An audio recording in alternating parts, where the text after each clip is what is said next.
এখেতৰ কাগজখিনি লৈ মোক নিজে জয়ন্তক আপুনি দি থৈ একদম আপোনাৰ মই সমস্যাখিনি সমাধান কৰি দিম। আপুনি খালি জয়ন্তৰ কাগজখিনি দি দিব হ'ব আৰু এবাৰ দি দিব। মই গোটেইখিনি মোৰ নামত এড্ৰেছ কৰি দিব মই কৰি দিম। ৰঞ্জিত বৰ্মন ঘৰ দিজাৰিত। মোৰতো ব্ৰেইন টিউমাৰ হৈছিল আপোনাৰ 2021 মোৰ এই প্ৰথম কৈছিল মাথা কমপ্লিট কাটি দিছিল। কেনেকৈ হৈছিল ব্ৰেইন টিউমাৰ? এই ব্ৰেইন টিউমাৰটো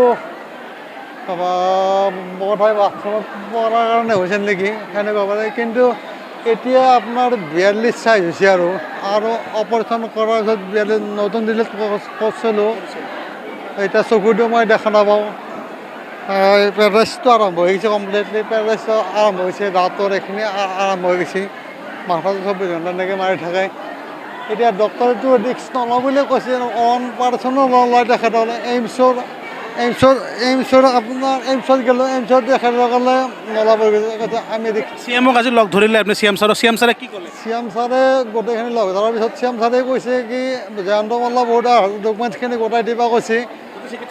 তেখেতে চিকিৎসা গোটেই কৰিম বুলি কৈছে। তেখেতে মানে গোটেই চিকিৎসাখিনি চি এম ছাৰে কৰি দিম বুলি কৈছে। তেখেতে কি ক'ব আপুনি চি এম ছাৰক? কি ক'ব আপুনি? নতুন জীৱন ধন্যবাদ দিছোঁ আৰু অসম চৰকাৰক ধন্যবাদ দিছোঁ।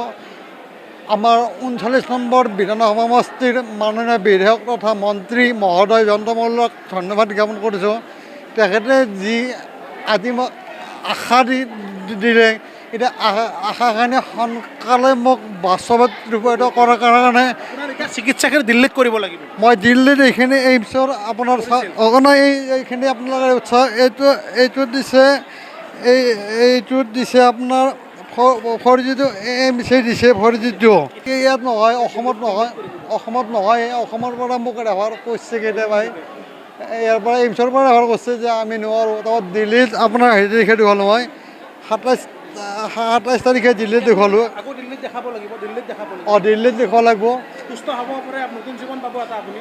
যদি মুখ্যমন্ত্ৰী মহোদয় আৰু আমাৰ মাননীয় মন্ত্ৰী মহোদয় মল্ল বৰুৱাদেৱে মোক সুদৃষ্টিৰে চাই ডেফিনেটলি মোৰ পৰিয়ালটো বাচিব। আৰু মই মোৰ ল'ৰাটো ক্লাছ 3 আৰু ছোৱালীটো ক্লাছ 7 আৰু ৱাইফ থাকিল আৰু মই উপাৰ্জনকাৰী।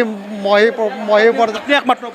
একমাত্ৰ উপাৰ্জনকাৰী। মোৰ ঘৰত আৰু কোনো নাই। ৱাইফ, মই আৰু মোৰ ল'ৰা ছোৱালী দুটা থাকিল। সেইখিনি তেখেতক ধন্যবাদ দিছোঁ।